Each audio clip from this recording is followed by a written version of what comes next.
숨겨진 복음이라는 제목으로 말씀 전할 때에 나는 은혜 받으시기 바랍니다. 오늘의 핵심 주제는 하나님은 이해할 수 없는 사랑으로 우리를 사랑하신다. 하나님은 이해할 수 없는 사랑으로 우리와 함께 하신다입니다. 복음서 묵상이라는 그 하나님의 말씀 묵상 방법이 있어요. 그것은 마태, 마가, 누가, 요한복음에 나오는 예수님이 나오시는 그런 사건들이 있잖아요. 예수님의 말씀도 있고 예수님의 이제 행동도 있고 그 말씀 속으로, 그 사건 속으로 들어가서 말씀을 묵상해 보는 겁니다. 상상력을 동원해서 그 사건 속에 인물이 되어서 말씀 속에 나오는 예수님의 말씀과 행동을 더 깊이 이해하고 묵상해 보는 것입니다. 예수님에 대해서 알 수 있는 아주 좋은 묵상 방법입니다. 이 묵상 방법을 통해서 말씀을 깊이 묵상하고 감사할 것은 감사하고 또 하나님 앞에 회개할 것은 회개하는 그런 기도가 여기서 말씀에서 이렇게 나올 수도 있는 것이죠. 이번에 제가 갔던 기도 수련회에서 중점적으로 훈련했던 그 묵상 방법이 바로 이 복음서 묵상이었습니다. 저는 이제 그 복음서 묵상 속으로 말씀 속으로 들어가서 그 수가성에서 우물가에서 예수님을 만났던 그 여인의 이야기 속으로 들어가기도 했고요. 가는 중에 잡혀온 여인의 이야기 속으로 들어가기도 했습니다. 또한 돌아온 탕자의 그 둘째 아들이 되고 첫째 아들이 되어서 말씀 속으로 들어가 보기도 했습니다. 예수님의 제자가 되어서 예수님께서 마지막 만찬 때 발을 씻어주시던 그 장면 속으로 들어가기도 했습니다. 이 말씀들을 묵상할 때 저는 이 말씀 속으로 들어갔을 때 가장 먼저 저의 마음속을 이렇게 움직이는 그런 감정은 분노였습니다. 분노. 어떻게 예수님한테 저럴 수가 있을까? 예수님을 비웃고 또 예수님을 죽이려고 하는 사람들에 대한 분노. 그리고 제자들. 어쩌면 그렇게 예수님의 말씀을 못 알아들을까?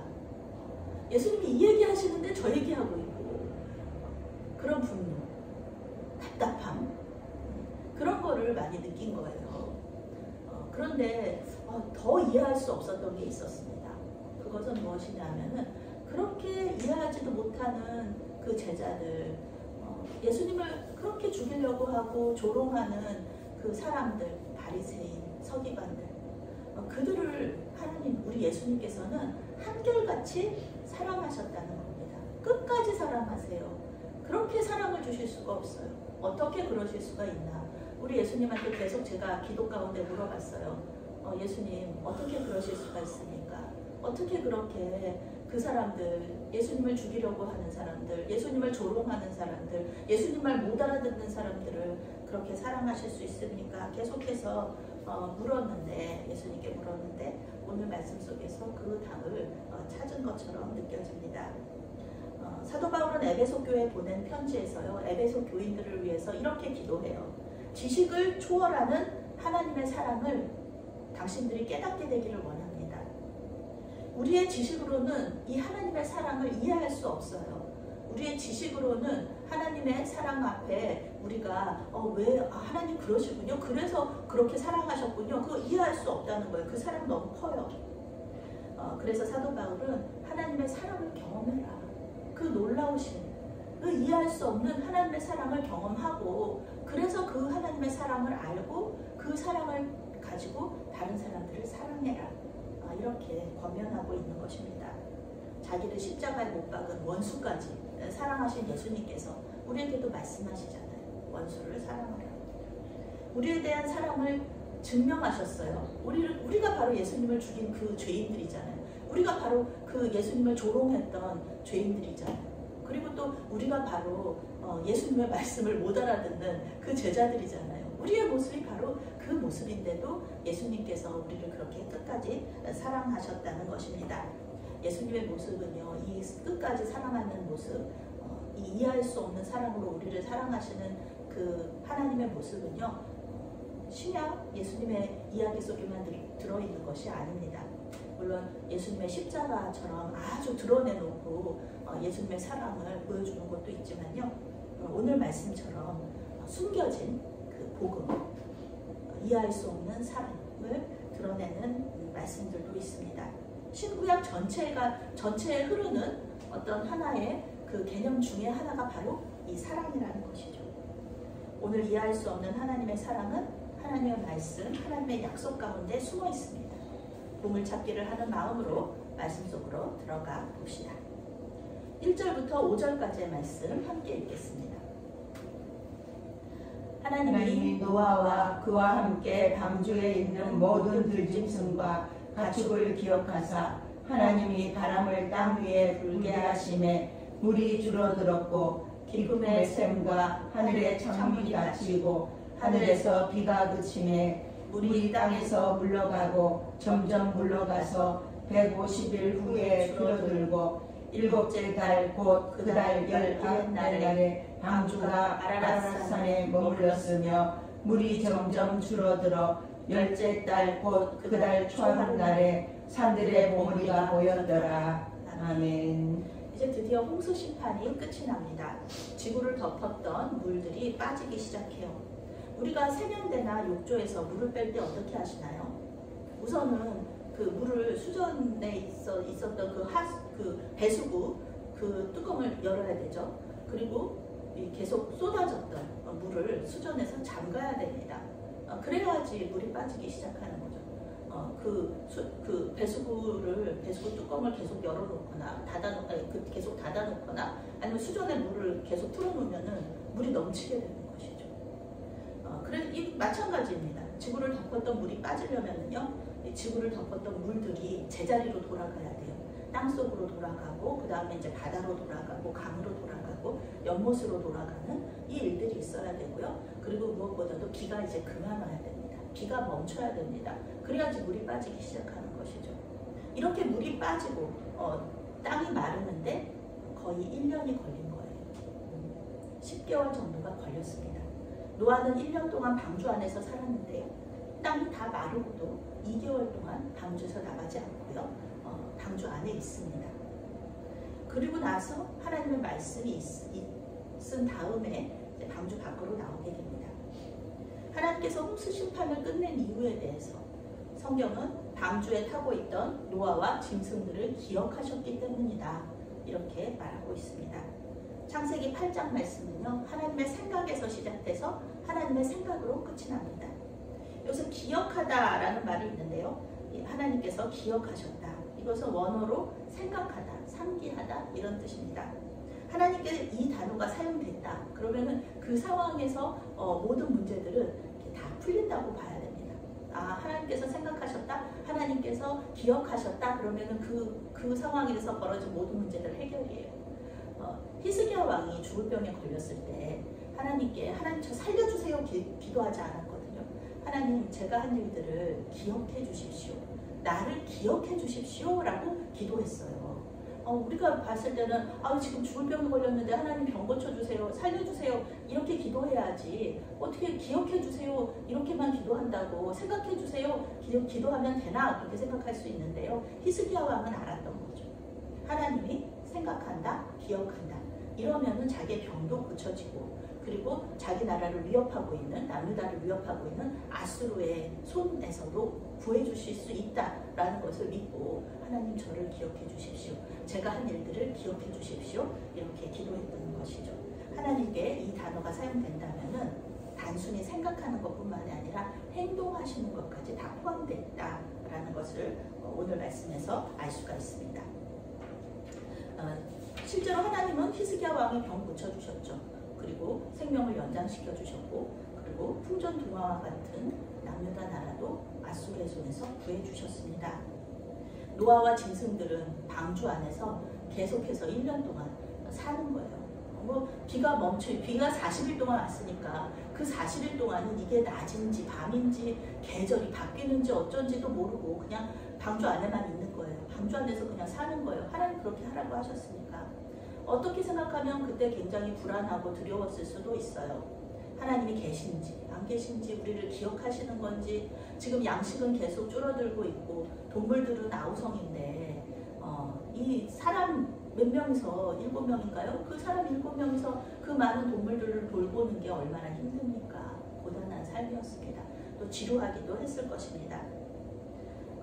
자기들을 잊어버리신 것은 아닌지 불안하기도 했을 것입니다. 실제로 구약 성경 속에서 또 시편 말씀 속에서 이 시인들이 계속해서 이스라엘 백성들이 하나님께 기도하는 것 중에 하나가 그거예요. 하나님, 우리를 잊으셨습니까? 하나님, 우리를 잊어버리신 것입니까? 우리가 버림받은 것입니까? 이렇게 많은 기도들을 하게 되죠.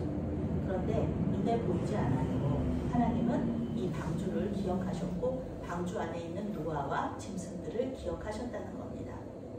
노아와 방주 속의 짐승들은 몰랐어요. 물이 빠지고 있는지 어떤지도 몰랐는데 하나님께서 이 바람을 보내셔서 물을 빠지게 하고 계셨던 거죠. 계속해서 몰랐지만 노아와 방주 속의 짐승들은 느끼지 못했지만 하나님께서는 일하고 계셨다는 것을 우리가 볼 수가 있습니다. 우리 눈에 보이지는 않아도 주님이 없는 것처럼 느껴지는 그 상황 속에서도 하나님은 우리를 위해서 일하고 계시다라는 것을 우리가 말씀 속에서 알 수 있습니다. 하나님 우리를 사랑하시고요. 우리의 모든 문제를 풀어주시는 거예요. 아멘. 괜히 갑자기 하나님께서 모든 문제를 일시에 풀어주시는 경우도 물론 있습니다. 그렇지만 또 대부분의 경우에는 하나님께서 차츰차츰 이렇게 모든 변수들을 하나님 다 알고 계시니까 그것을 다 고려하셔서 이렇게 문제를 풀어주시는 거죠. 물에 떠다니는 방주는요. 물이 빠짐에 따라서 아라랏 산에 이렇게 착륙한다 그럴까요? 안착을 하게 됩니다. 비행기가 요즘 비행기 사고 많이 일어나는데요. 비행기가 착륙할 때 가장 많은 사고가 일어난다고 합니다. 방주는요 8층 크기의 큰 상자예요.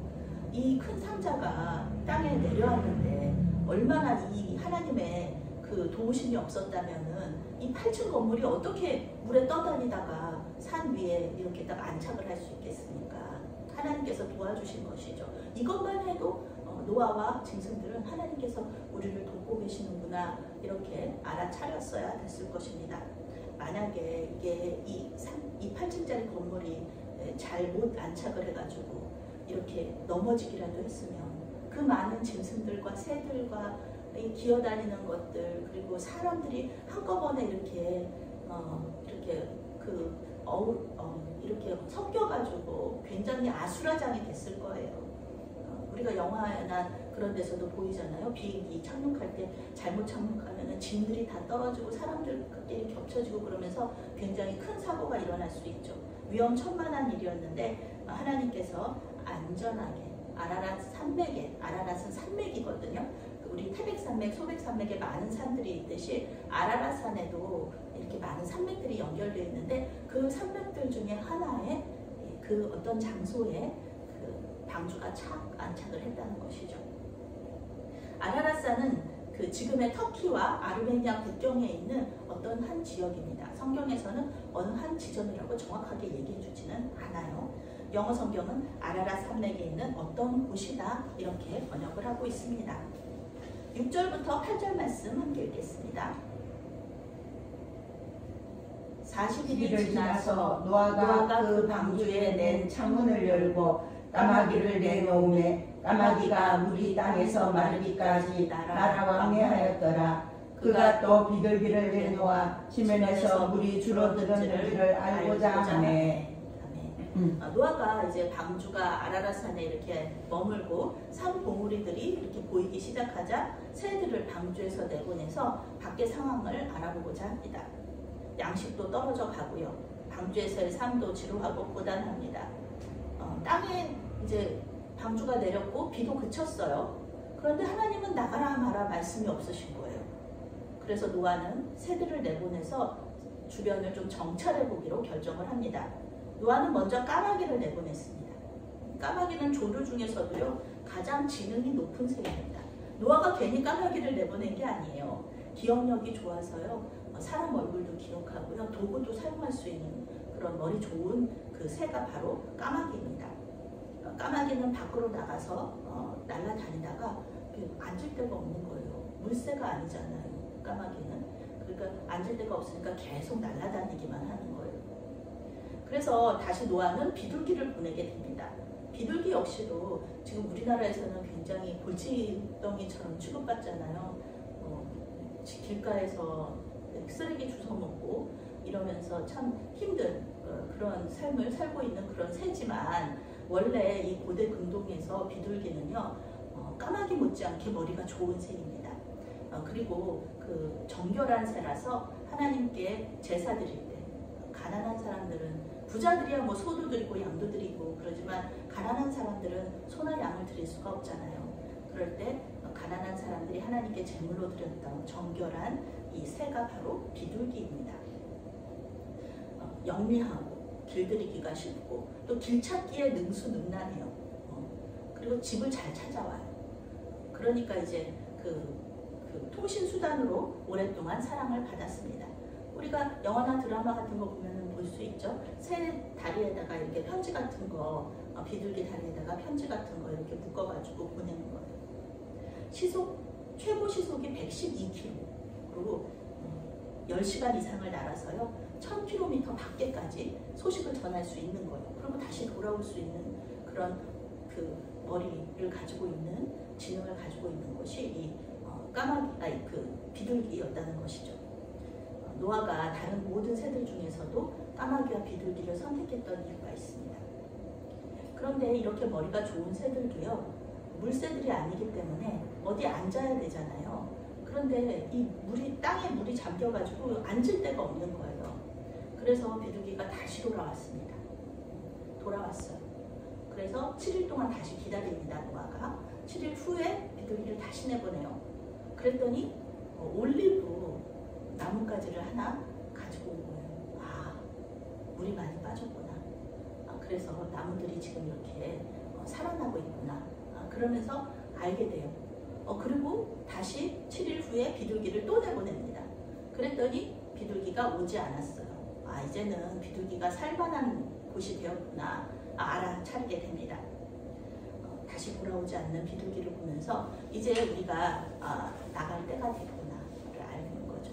방주 속의 삶이 고단하고 이렇게 힘들어도 익숙해졌을 거예요. 1년이니까. 그런데 이제는 더 이상 있을 이유가 없는 거죠. 있을 필요가 없는 겁니다. 나갈 준비를 하게 됩니다. 노아는 방주 뚜껑을 열고 나와서요. 그 땅이 마른 것을 보았으면서도 방주에서 나가지만 않고 2달을 더 기다립니다. 하나님의 말씀 기다리는 거예요.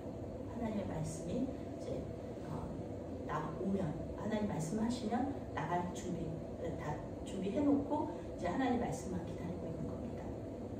15절부터 19절 말씀 함께 읽겠습니다.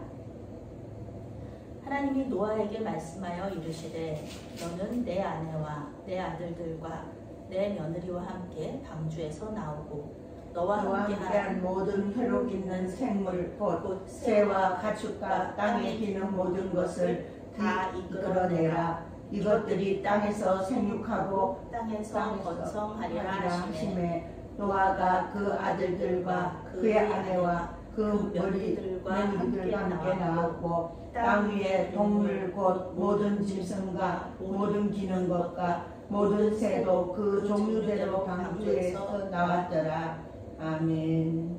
홍수 심판이 시작된 지 1년이 지난 후에 정확하게 1년 11일입니다. 이 성경을 따르면 하나님께서 노아에게 방주에서 나오라고 말씀하시면서요. 창세기 1장에서 주신 복을 다시 확인해 주세요. 이 땅에서 생육하고 번성하라. 노아와 그의 가족들과 또 7쌍씩 또 2쌍씩 살아남은 짐승들, 새들은 이 벌레들은 다시 이 지구를 가득 채우게 될 것입니다. 이것은 단순한 명령이 아니죠. 하나님께서 이렇게 명령하실 때에는 그렇게 되도록 도와주신다는 뜻입니다. 생육하고 번성하고 땅 위에 가득 찰 수 있도록 하나님께서 이들에게 복을 주시겠다. 내가 보호하고 지켜주겠다. 이렇게 말씀하시는 것이죠. 노아와 그의 가족들은 하나님의 말씀에 따라서 방주에서 나오고요. 방주에 탔던 짐승들, 기는 것, 새들 이런 것들도 전부 다 방주에서 나와서 자기가 살 곳으로 흩어지게 됩니다. 1년 동안의 방주살이가 끝나고 이제는 제자리로 돌아가는 거예요. 물론 이제 앞으로의 삶은 전혀 다른 삶이 펼쳐지게 될 것입니다. 그 7쌍씩, 2쌍씩 살아남은 그 짐승들도 열심히 또 자기들의 삶을 이어나가야 되고요. 또 노아와 노아의 아내 그리고 새 아들과 새 며느리도 다시 그들의 삶을 계속해서 이어져 나가야 되는 것이죠. 그렇죠. 20절부터 22절 말씀 함께 읽습니다. 노아가 여호와께 제단을 쌓고 모든 정결한 짐승과 모든 정결한 새 중에서 제물을 취하여 번제로 제단에 드렸더니 여호와께서 그 향기를 받으시고 그 중심에 이르시되 내가 다시는 사람으로 말미암아 땅을 저주하지 아니하리니 이는 사람의 마음이 계획하는 바가 어려서부터 악함이라. 내가 전에 행한 것 같이 모든 생물을 다시 멸하지 아니하리니 땅이 있을 동안에는 심과 거둠과 추위와 더위와 여름과 겨울과 낮과 밤이 쉬지 아니하리라. 아멘. 노아가 방주에서 나와서 가장 먼저 한 일은 하나님께 예배한 것입니다. 제단을 쌓고 정결한 새와 또 짐승으로 번제를 드렸습니다. 하나님께서 약속하신 홍수 속에서 살아남게 하셨던 그 은혜에 감사하고요. 또 그동안 자신들이 지은 죄들을 회개하고 용서를 구하고요. 그리고 또 앞으로 우리가 살 것 하나님 우리의 삶을 인도해 주세요. 그러면서 간구도 했을 것입니다. 우리가 예배 시간에 하는 것과 똑같이 예배를 했을 것입니다. 번제라는 것은 가죽을 벗겨서 가죽을 제외한 그 짐승 전체, 그 새 전체를 하나님 앞에 올려서 태워드리는 거예요. 그러면서 모든 것을 태워드리듯이 우리의 모든 것을 받아주세요. 그렇게 기도하는 것이죠. 노아와 노아의 가족들, 총 8명이죠. 노아와 노아의 아내, 그 다음에 아들 셋, 며느리 셋, 그러니까 총 8명이 한 마음으로 주님 앞에 예배를 드린 것입니다. 세번역 성경은 21절을 이렇게 번역합니다. 주님께서 그 향기를 맡으시고 마음속으로 다짐하셨다. 다시는 사람이 악하다고 하여서 땅을 저주하지는 않겠다. 사람은 어릴 때부터 그 마음의 생각이 악하기 마련이다. 다시는 이번에 한 것 같이 모든 생물을 없애지는 않겠다. 이렇게 마음에 생각하십니다. 하나님은 예배 가운데 임재하셨어요. 그리고 그 노아와 노아의 가족들의 예배를 기쁘게 받으셨습니다.